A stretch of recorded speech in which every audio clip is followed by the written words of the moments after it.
This lesson is going to go over body image and eating disorders. Let me load this real quick. Here we go. Before we get started, though, I do want to remind you that this is one of those issues and topics that is very serious. We definitely have classmates that struggle with body image and eating disorders. So please remember to be respectful and considerate and learn about these eating disorders so that if you discover a friend or a classmate is struggling with this, you have a better understanding.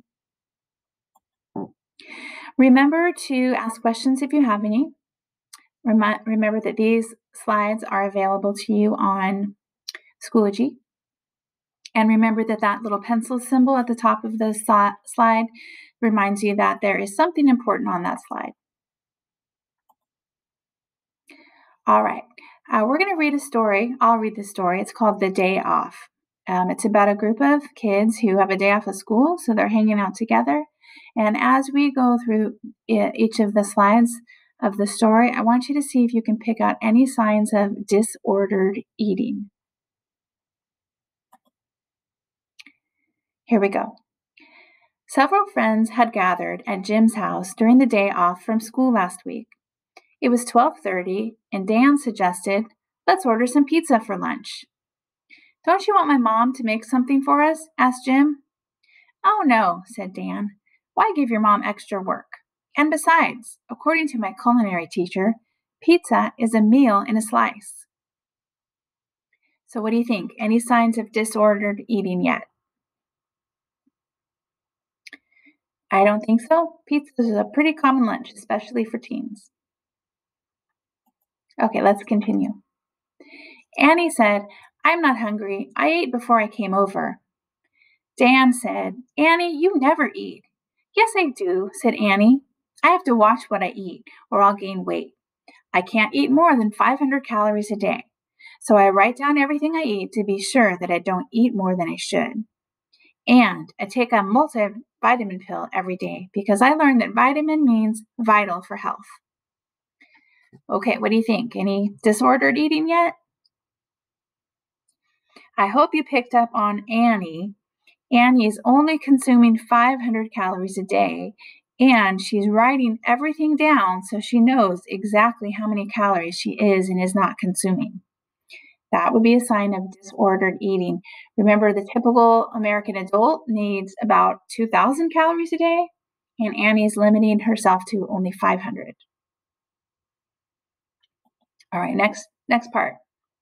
Sam was all for ordering the pizza. Dan asked Sam how she was able to stay so thin, and yet she ate as much as the guys. "Oh," said Sam, "I just take a few X-Lax, or I force myself to vomit if I eat too much. I love to eat, but like Annie, I don't want to gain weight." Okay, I'm hoping you picked up on Sam's behavior.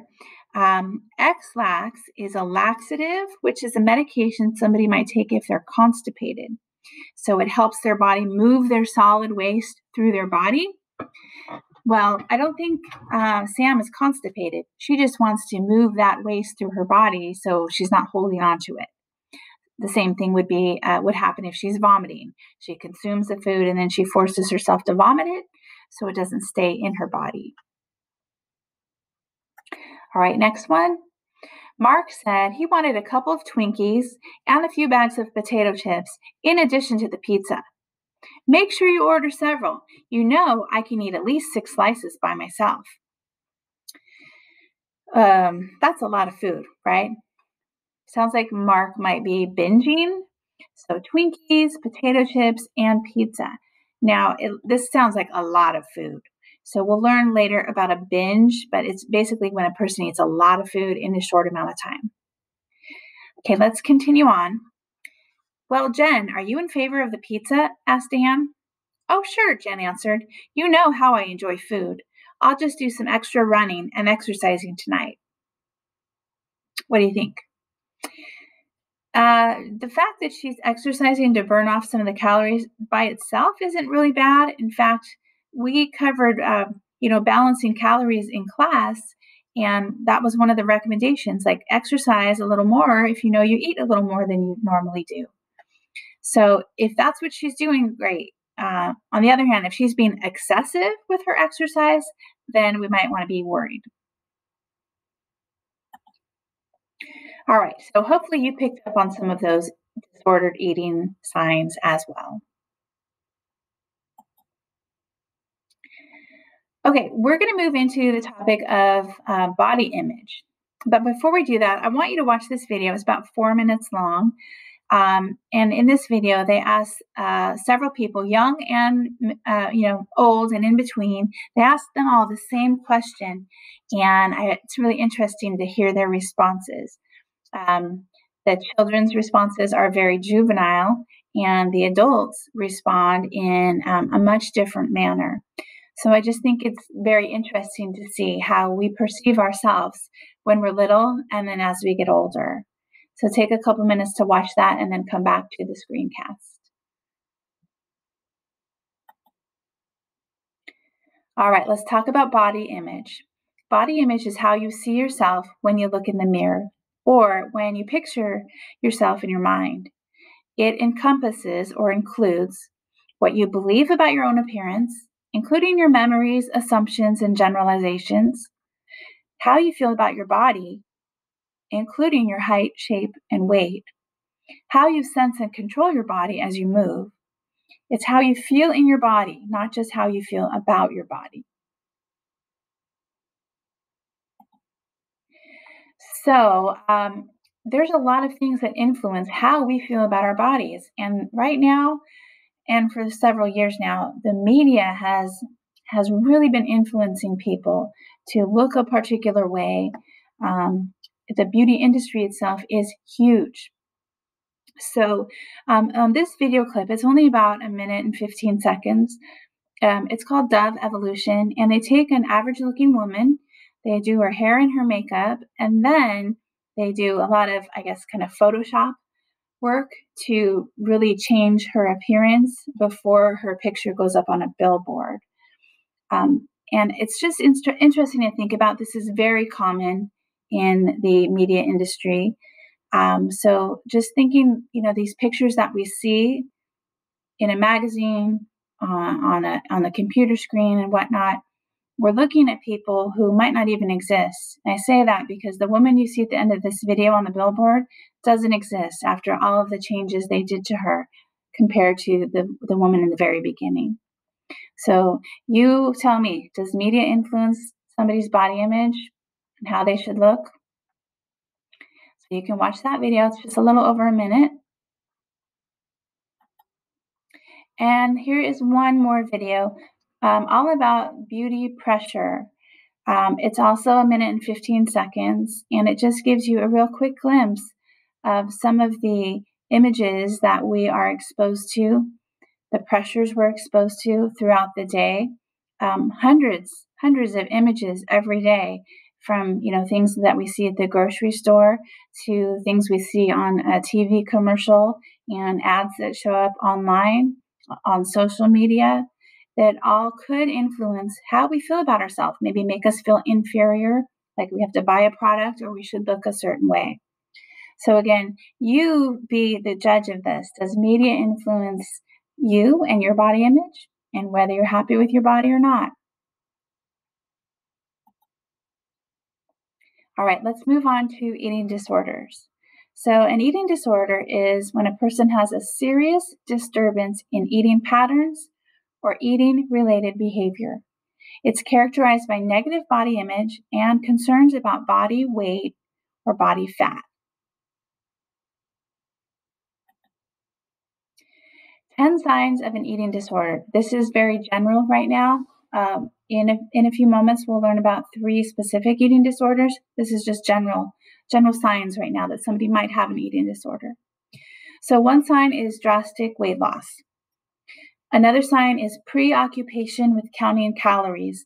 So preoccupation means like you're kind of obsessed about it. Going back to our story today, Annie was preoccupied with counting calories.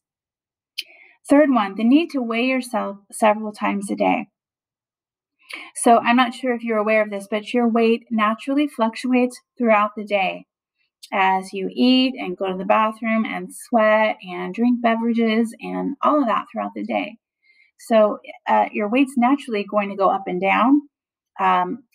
If a person decides they want to weigh themselves, maybe once a week, no more than once a day, and then at the same time every day. But I certainly wouldn't weigh yourself throughout the day. And a lot of experts would say throw out your scale altogether. Don't even use that as a guide to see if you're at a healthy weight or not. Another sign is excessive exercise. So what's considered excessive? Exercise beyond the point of just trying to be healthy. I think going to the gym or working out for an hour, maybe even up to 2 hours a day, that's a lot. But any more than that is probably considered excessive. Binge eating and purging is next. So binge eating is when a person eats a lot of food within a short amount of time. So going back to our story today, Mark, he was eating, pizza and potato chips and Twinkies in probably a very short amount of time. That could be considered a binge. And then a purge or purging is compensatory behavior, which means after a person binges, they eat a lot of food, they do something to compensate for all the food they just ate. So some examples are vomiting after a binge, using laxatives or diuretics, or any medication to help you get rid of that food or force it through your digestive system and intestines quickly. Fasting after a binge, so you eat a lot and then maybe for a couple of days you don't eat. And then excessive exercise, again, after a binge. Some more signs of an eating disorder could be food rituals, like taking very tiny bites of food, skipping entire food groups, just playing with your food, moving it around on the plate, counting bites of food. Those could be some rituals.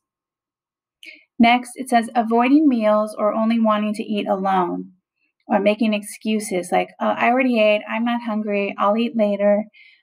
If you're eating by yourself, nobody's going to see how much or how little you eat. Taking laxatives or diuretics. So as I said, those are medications used to move your waste products through your body quicker. Smoking to curb your appetite or to decrease your appetite. And having a persistent view of yourself as fat that gets worse even though you're losing weight. All right, this next video that I would like you to watch does a great job explaining the different eating disorders. I'll just let you know, the guy in the video talks really, really fast, but it's great information.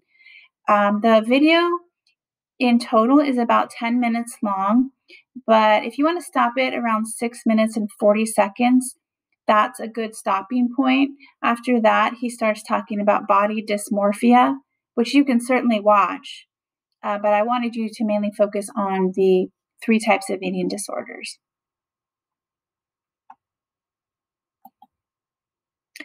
All right, now that you've learned a little bit about the eating disorders, I'd like you to read through these 10 statements and identify whether they are true or false. So go ahead and pause the screencast and read each of them and just, tell yourself, you don't need to turn it in anywhere, but just try to think if these are true or false, and we'll go over them on the next slide.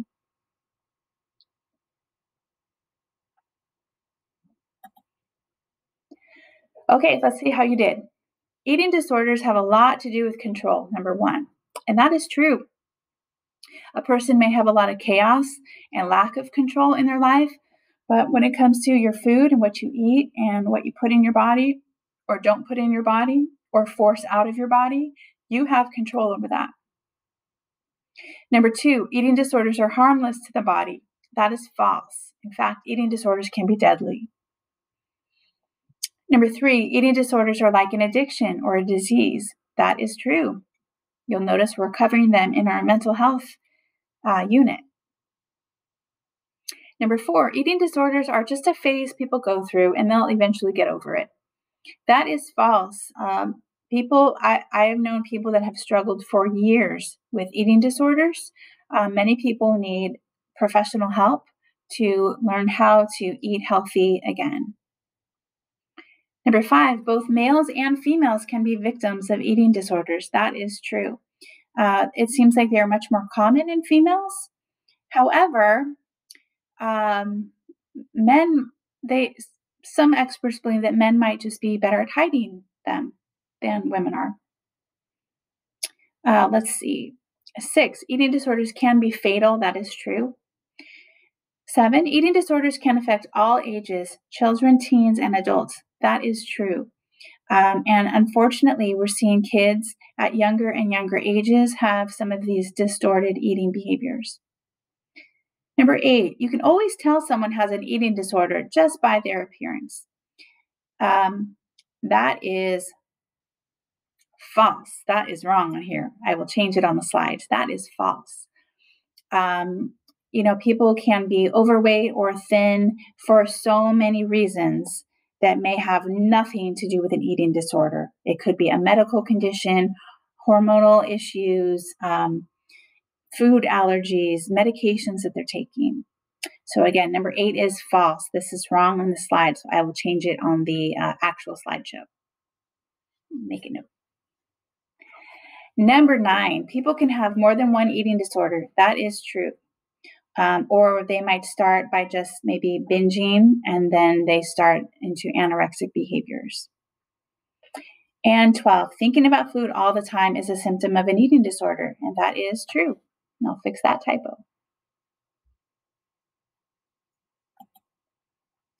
All right, so we're going to go over 3 eating disorders.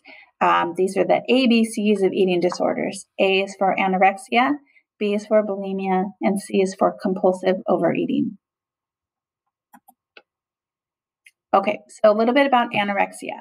So anorexia is when a person restricts their foods, so they really limit how much they eat. They have a distorted body image, so when they look in the mirror, they really do see somebody that is larger than what the rest of us see. They lose a lot of weight, 15 to 20% of their ideal body weight. They may compulsively exercise. They are often obsessed with a desire to be thin and literally have a fear of becoming fat. You might notice hair loss, brittle bones, organ damage. When a person is really restricting their foods and their nutrient intake, the body's going to do what it has to do to survive. And you know what? Hair isn't that important, right? If we can keep the rest of our organs healthy, that's going to be more important. So maybe our hair will start to fall out. That's just one example.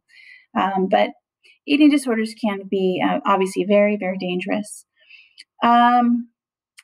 Let's see, I was just looking at my notes real quick. Yeah, the restricting food intake, this leads to weight loss, significantly low body weight. And as I said, a very distorted view of themselves what they think they look like. All right, bulimia is next. And bulimia is sometimes called binge and purge disorder. So we have a binge. It says extreme overeating, usually with high fat and high calorie foods. That's the binge. And it's usually within about 2 hours. And that's typically followed by a purge. So purging the foods, typically by vomiting or laxatives or those other methods like excessive exercise or a period of fasting or starvation after a binge. They might appear to be of normal body weight, whereas an anorexic person is probably very thin. Possible tooth erosion and esophagus and stomach problems, and that is a result of forcing themselves to vomit, forcing stomach acid up through their esophagus and throat and mouth repeatedly. You might notice they often visit the restroom right after eating large quantities of food, possibly to vomit. You might also notice that they're secretively binging, or you might notice that they're hoarding junk food, or you might notice that food is missing in a home.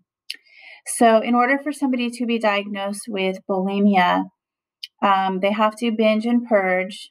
Of course, they have one thing that happens when they're binging, they have this lack of control over their binge. They just eat and eat and eat, and they feel like they can't stop.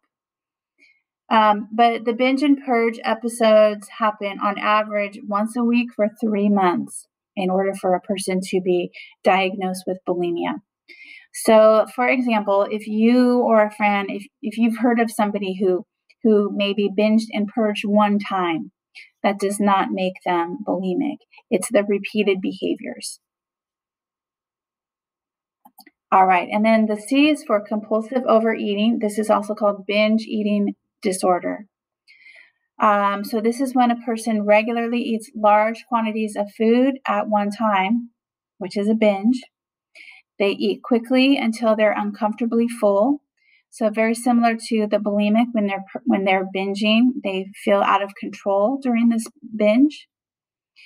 They typically weigh more, 30% or more, over their ideal body weight.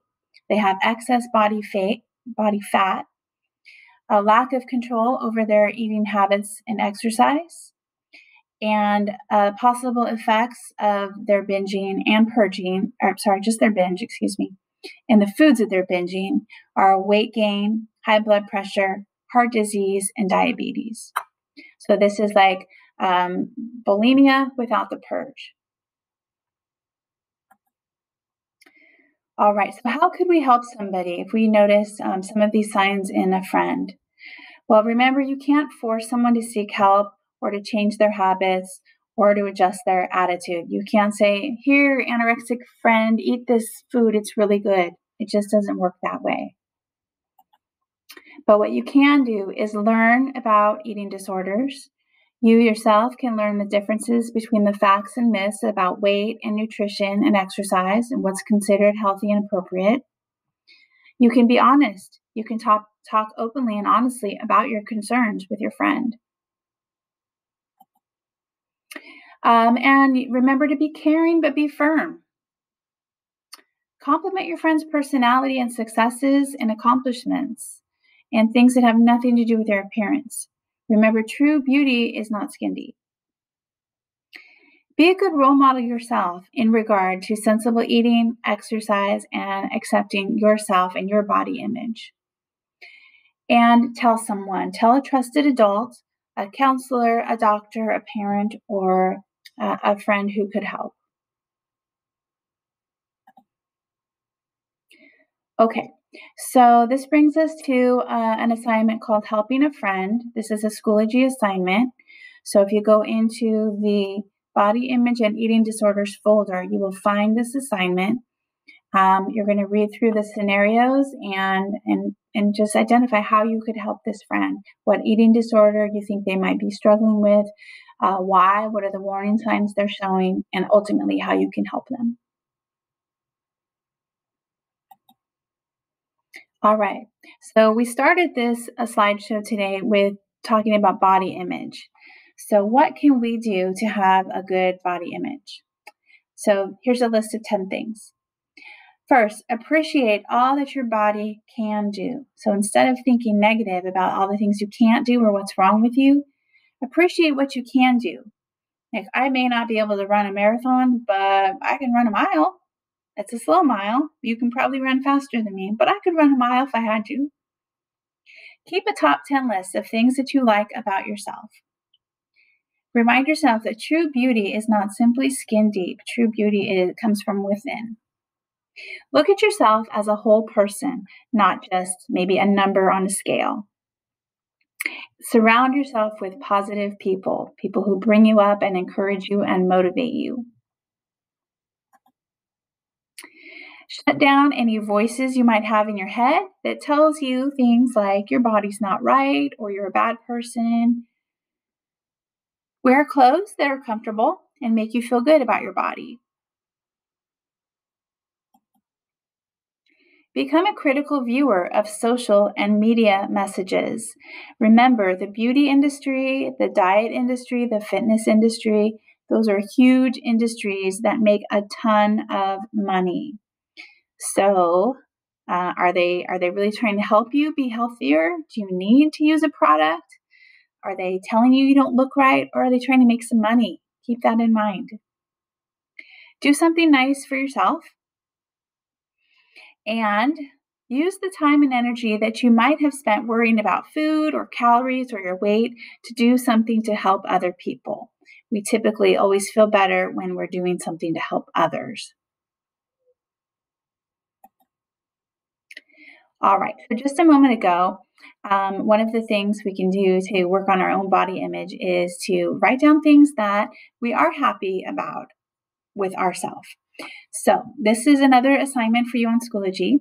The assignment is called Top 10 List. So locate that in the Body Image and Eating Disorders folder. Write a top 10 list, a list of the top 10 things that you like about yourself, things that are not related to how much you weigh or what you look like. And then respond to the question on the bottom, how difficult was that? For some students, it is hard to come up with 10 things. Okay?